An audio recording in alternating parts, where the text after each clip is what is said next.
I'd like to begin our session today by acknowledging the traditional owners of the land on which we meet today, the Wurundjeri Woi-wurrung people of the Kulin Nation. I would also like to pay my respects to the elders, the past and the present, and to the elders of the First Nations communities from where you may be joining us today. Thank you very much, and a very warm welcome to everyone. Let's imagine what's next. That's myself. I'm the chair for the Rotary Action Group for Menstrual Health and Hygiene. And that is our logo. And our tagline is break the silence. If anyone hasn't heard of it, that's what we would use as your hashtag, break the silence. So this is just a brief photo to show what are the stigmas that we are associated with when it comes to periods. And our objectives.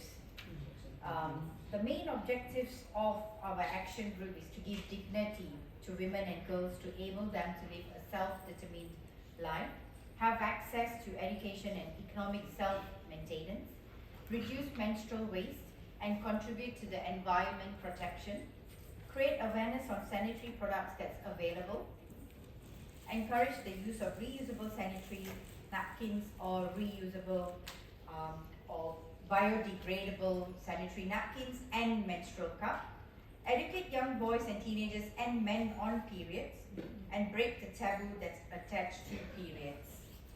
That's our main objectives.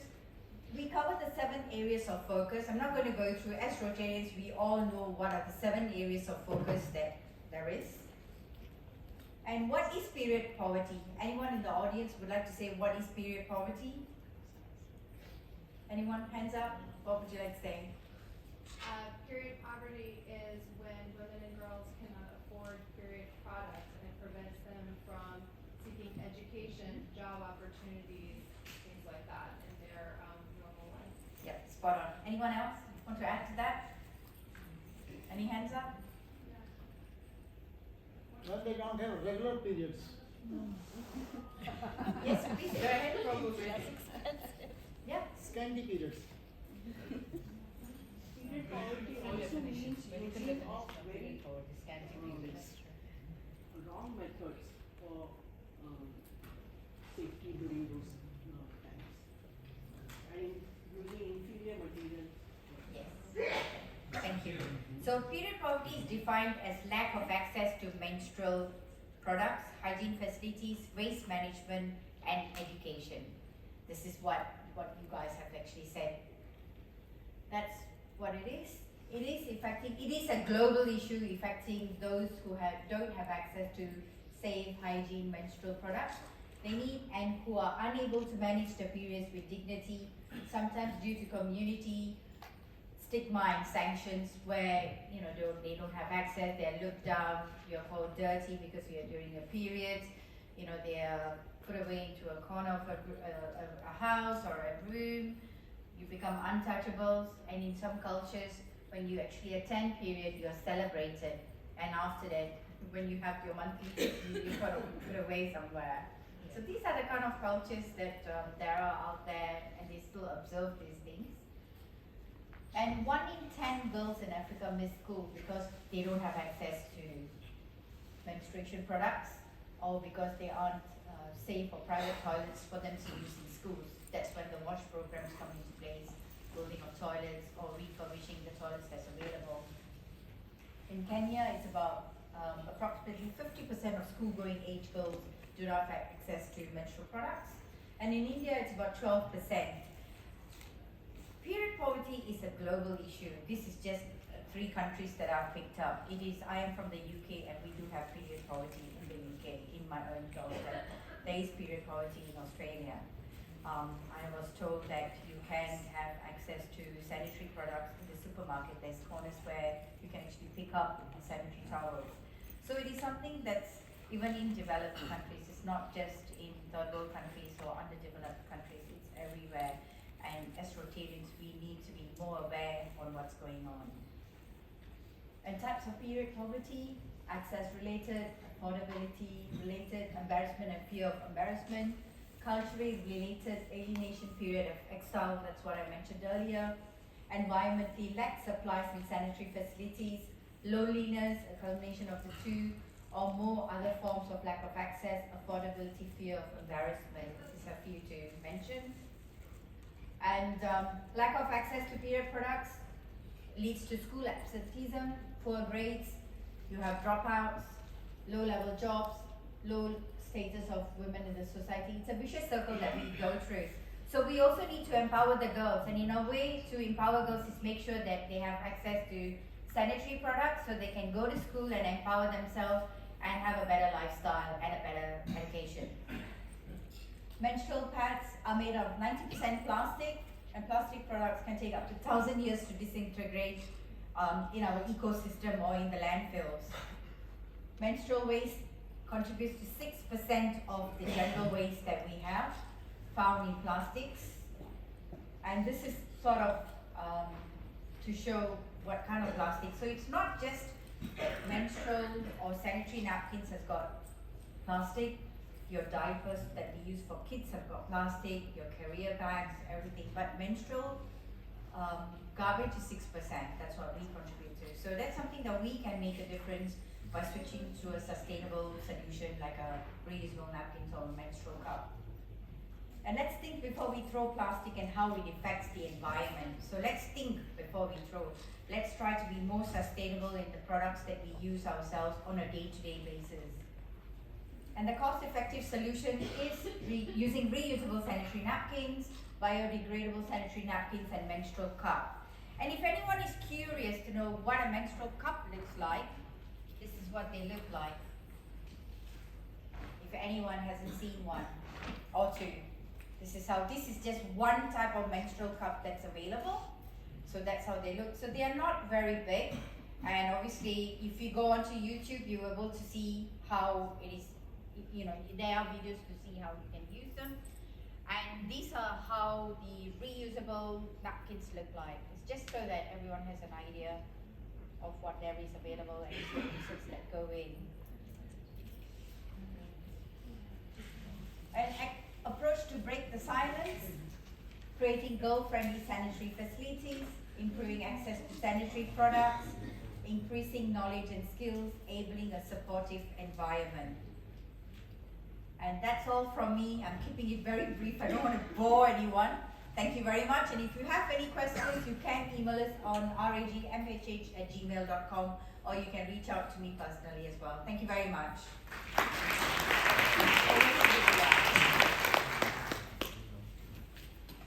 Good afternoon, everybody.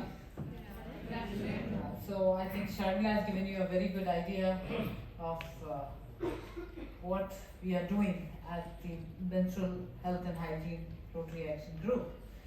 And the topic I'm going to speak about is mental health, sustainability, and conscious consumerism. You'll be wondering why conscious consumerism. Here I particularly refer to the women, though the men have an equally important role to play. We know and understand what periods are and probably what are the issues that could be due to poor hygiene, diet, and general wellness. But we women, apart from bearing strong and healthy future generations, have an important role to play in saving our environment, and I think that's what we'll really be. So today's scope would be impact of single-use menstrual hygiene products on women, health and environment, solutions for cash-free, rash-free and trash-free menstrual health, and what is Rotary's role in educating women and catalyzing behavioral change. Like Sharmila told you, we have a holistic approach to menstrual health and hygiene, right from whether it is availability, access to materials, sourcing of materials, all these things will be done, helped by the Rotary Action Group and facilitated. Capacity building in terms of info and education for any of your needs where you need to train people to be able to talk about mental health and hygiene.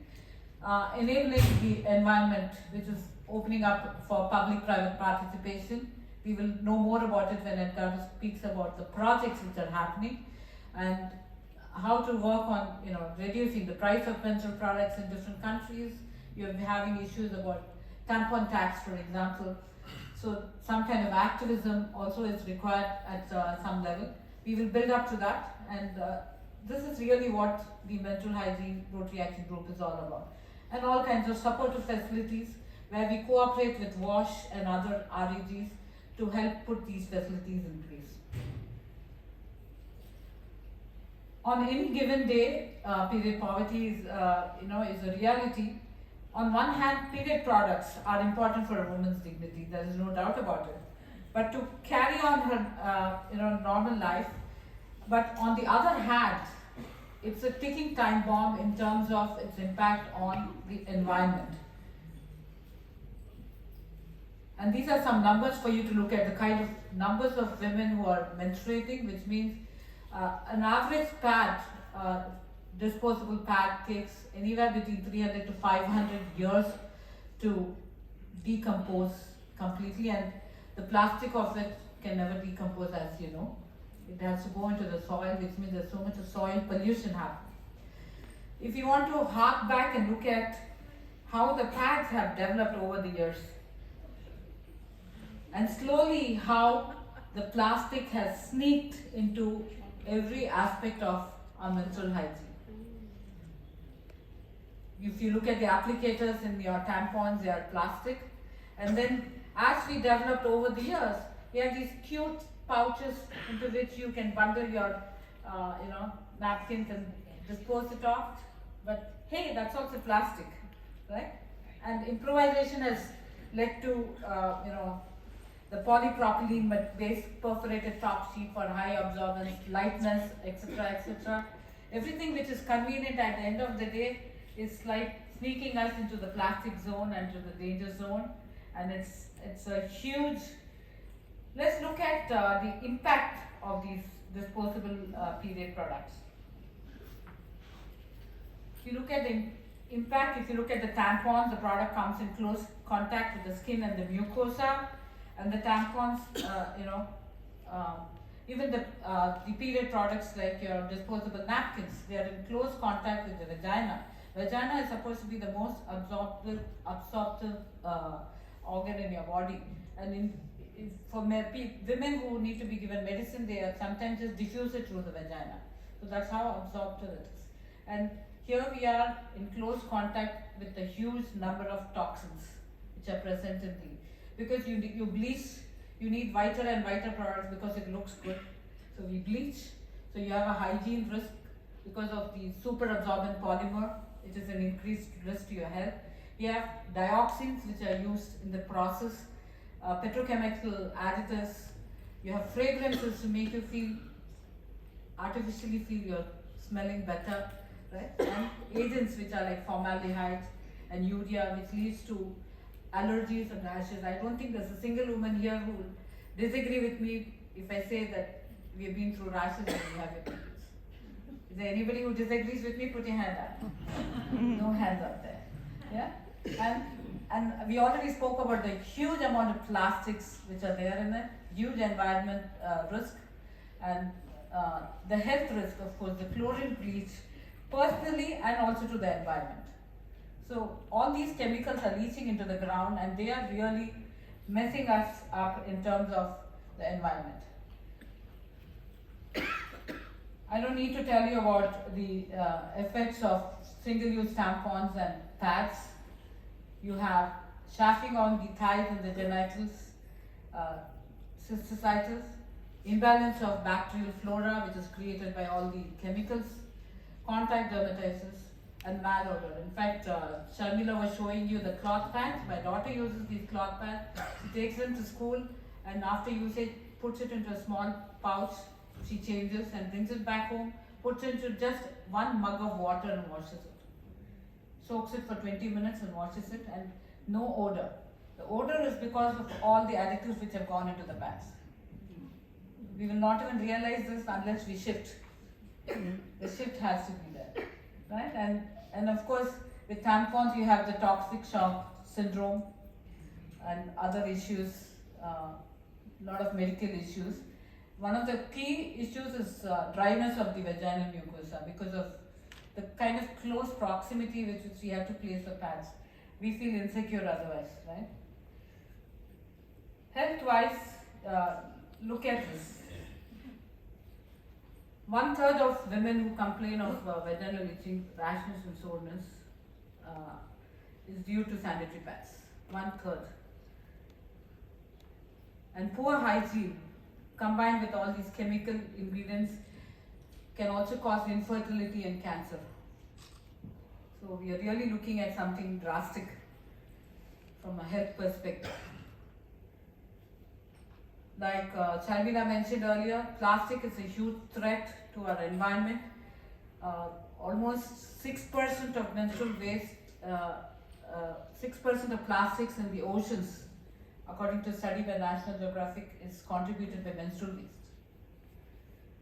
So, and these are the fishes that we are eating for lunch and dinner. And if you want to kind of calculate how much waste we are creating, 7 years of a woman's life between 30 and 40 years of age, if you calculate 5 into so many years, you are spending in menstruation, and every year an average woman trashes about 150 kilograms of non-biodegradable waste. Non-biodegradable waste. So, in case you ever wondered how, what happens to the pads you throw, in developed countries you have sorting for medical waste, and in some countries, in some, not in all, they go into an incinerator. Otherwise, in less developed countries, you have the pickup from your doorstep or workplace by the housekeeping staff. It's segregated by waste pickers and drain cleaners, because many places it gets thrown down the chute. So this brings us upon another aspect of it, where there is manual scavenging and work like that, where the waste workers handle contaminated sanitary waste, and they are at very high risk. So these are real pictures I'm showing you of real waste workers. So if you look at something like India, we have 353 million menstruating women. They generate 1,230 crore worth of soil pads, which is about 44,125 million kilograms of menstruating waste every year. We're talking about large numbers here, Rotasians. So what is the alternative? Sharmila showed you what we are trying to advocate is reusable cloth pads for teens and menstrual cups for young adults and women. Cloth pads are very healthy, they are cost effective, they are made of cotton, and they are backed with a leak proof layer. They have a shelf life of between 2 to 3 years and almost 100% compostable. And I keep saying this to many people who argue with me when we do projects in our country, saying, why would you promote something which you will not give your own child? My own child uses it. I use reusable products. My family uses reusable products. We have no shame in promoting it with, it is not something that, and I would advocate the same to everybody here in the audience also. If you are not going to use it, you cannot be a strong crusader for that. So use it yourself, use it for your family, gift it to your own family members and children. And you have the economics out there. You move over from 15 single-use pads per month, which is around rupees 450, and maybe in dollars it is around $7. And pounds, I'm not good at converting into pounds. Yeah. But yeah, and the other aspect of it is it's a great project to take for economic viability for self-help groups. It creates local employment, and women can work for part-time, say 4 hours a day, stitch pads and earn money. So it's a real win-win. Like I said, it's very easy and adaptable to any wash conditions. Just 1 mug full of water is enough to wash it. The key to this, to prevent it from staining, is not to add any detergent to it. Take the used pad, soil pad, put it into a mug of water, wash off all the blood stains, and then put it into any kind of detergent or washing machine. And ideally sun dry it. Menstrual cups are the way to future. They have been in use, they have been around for 100 years, mind you. A lot of people who visited us all asked us, why have we talked about menstrual cups earlier, but probably it's not good for business, yeah? So they are very easy to move from a tampon to a cup. That's the learning curve, it makes it easier. The insertion and removal can be learned in 2 to 3 cycles. And I'm sure all of us, when we had a first period and we went through pads, we did have accidents. Yes, this will look like a bloody crime scene when you start using it. But over a period of time, you will get comfortable, and then you'll have to keep alerts in your phone to remind you to move it and change it. We can have a demo if you have the time after the session. And for those of you who wonder how will it even go in, the menstrual cup is much smaller than the size of a baby's head at child birth. So these are things for you to remember. It's very easy to use once you get used to it. It's very easy to clean. You just need probably 1 teacup full of water to clean it. And you feel cleaner and better. You don't feel wet and miserable all the time. The vaginal white discharge is reduced, less charge of bacterial vaginosis, no rash. Just imagine, everything is good for you. And these are all proven in studies. It's not something that I'm just making up, though we have been users, and I can really tell you, go for it. No need to, you don't need to move the cup while you have to pass urine or stools, unlike with pads. You don't have to remove it and change it often, again like pads. One of the biggest learning for us was we had this village in a different project, not run by Rotary Action Group, but when we went to study it, we saw a bunch of village women in rural India who were using these cups. They were advocated this by the village health worker, and we thought they will resist it because back of beyond village in Rajasthan, can you imagine? But these women took to it like fish to water because it was so discreet. They did not have to worry about disposal. Rajasthan has a water problem, so water problem also thick. And most importantly, they could continue working in the fields where there was waterlogging. They need not tell anybody. The dignity and the privacy was protected. So it was a big win. So it is suitable for both urban and rural women. There's some myths. Does the cup produce endometriosis? No. Does it lead to urinary infection? No. Does it affect fibroid uterus and PCOD? No. Does the wearing of the cup expand the vagina? No. So if there are more questions, I'll be happy to answer. We would recommend all of you to look at these options because it is rash-free from a health perspective. It is trash-free from an environmental perspective, and certainly a big, huge gain on your pocket. It's not cash-free, it costs you some cash, nothing in life is free. So, thank you ladies and gentlemen.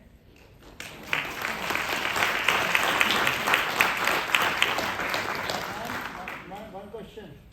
We'd like to have Edgardo for the last part to show you about the product. These menstrual cups, are they advisable for the unmarried girls? Yes. Hello? Yes. You Yeah, can use they are medical grade silicone. We could do the questions after the presentation. after the session, please.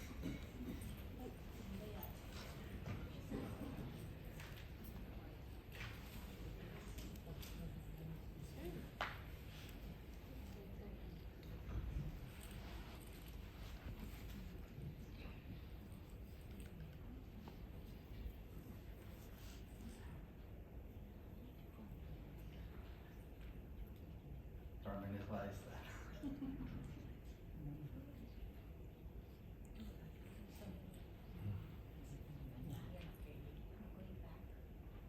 Oh, sorry. Yeah. Well, good afternoon, everyone. I am Ricardo Grua, past District Governor of District 48, 995, Buenos Aires, Argentina. I'm Regional Director for South America of this Rotary Action Group. Today, I'm here to tell you about some of the projects that have been developed around the world to combat period poverty. Let's start, with Mexico. There, in District 4110, The Rotary Club Juarez Siglo XXI, together with the Autonomous University of Chihuahua, organized the rally for university students under the central theme, Health and Dignified Menstruation, with conference on the subject, a workshop on making reusable cloth sanitary towels, and delivery of a kit with feminine hygiene articles. Also in Ciudad Juarez, at the secondary school Tech 75, held a workshop for 200 adolescents, men and women, where awareness was raised about the impact of the environment, the term menstrual poverty, and solutions such as reusable towels and menstrual cups. In Argentina, several clubs joined forces to carry out a very interesting and moving experience of awareness, raising impressions for women deprived of their liberty. There, they encountered humiliating situations resulting from the lack of access for menstrual hygiene products. The actions undertaken have tried to alleviate these conditions. Rotary Club Rojas, a class of our current district governor, Virginia here, who is with us today, and who has been involved in this issue since the first day, has carried out an important program of education and approach to the health system for more than 300 women. In Africa, numerous actions have been carried out over the last year. In Nigeria, 4 clubs have joined forces to raise awareness and distribute reusable sanitary pads. In this picture, we can see the one carried out at the Vet Institute in Owerri, a city in the southeast of the country. It is remarkable to note the presence of male teachers and a mixed audience of boys and girls. Awareness raising has no gender barriers. Here, RAC members have been involved in training seminars for young leaders. There is a strong commitment of Rotarians, women, and men. During the regular, young people were trained in the design and production of reusable pads. This is an excellent, friendly alternative product when it comes to young girls and in situations where the various cultural reasons, other options such as menstrual cup are difficult to find.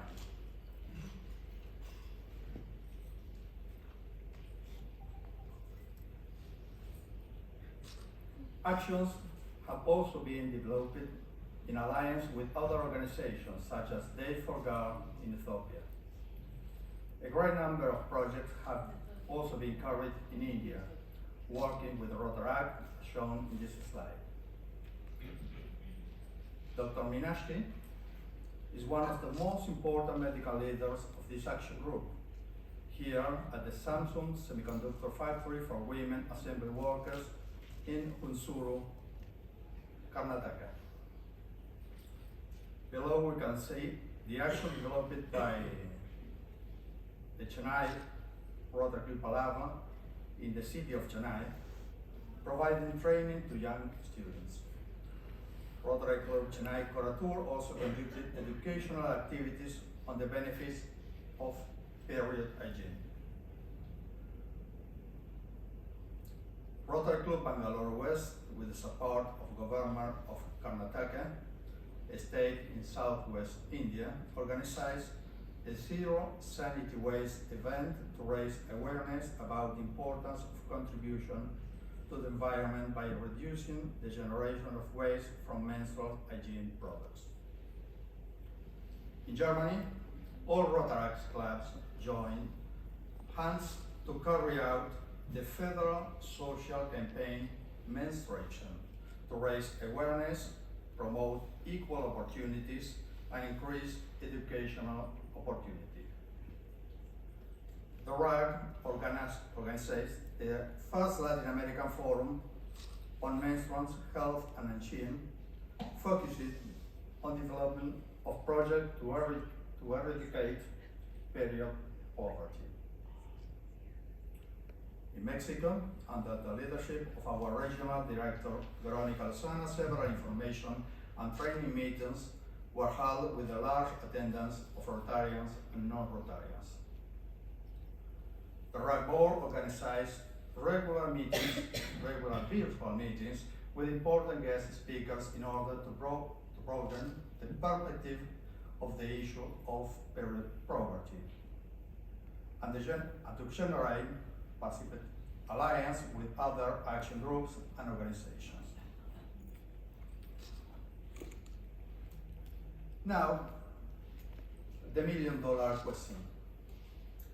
Why a man doing this presentation? The answer is very simple, because it is necessary.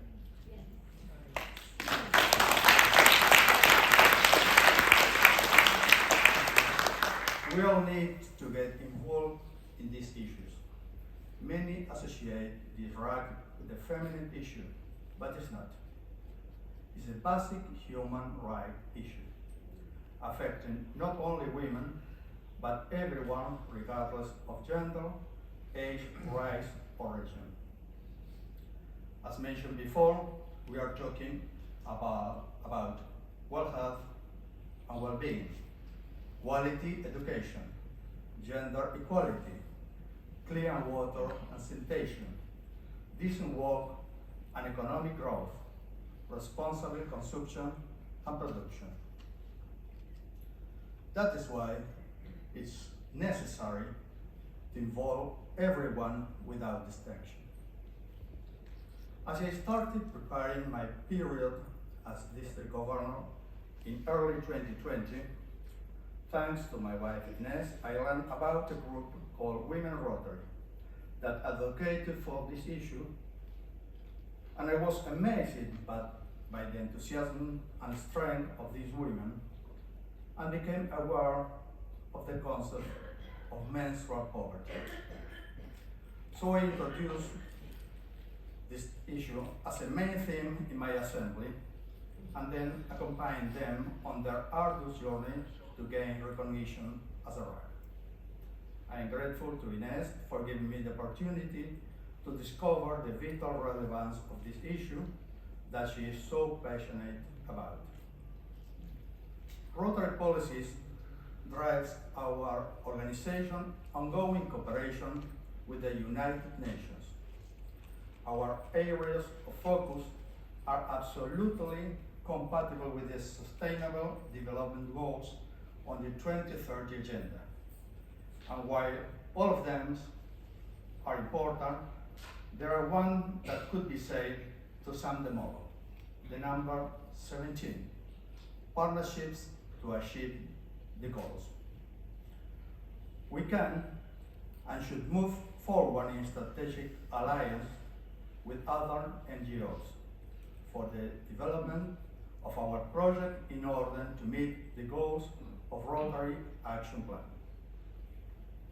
Working to eliminate menstrual poverty means improving the lives of millions of girls and women around the world. And if their lives improve, so do all of ours.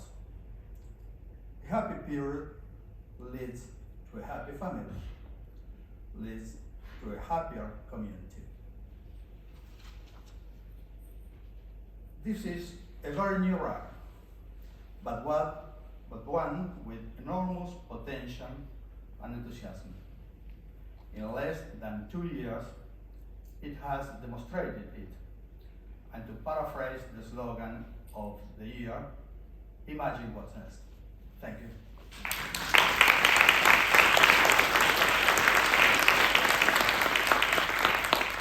Happy families lead to happy communities which are peaceful.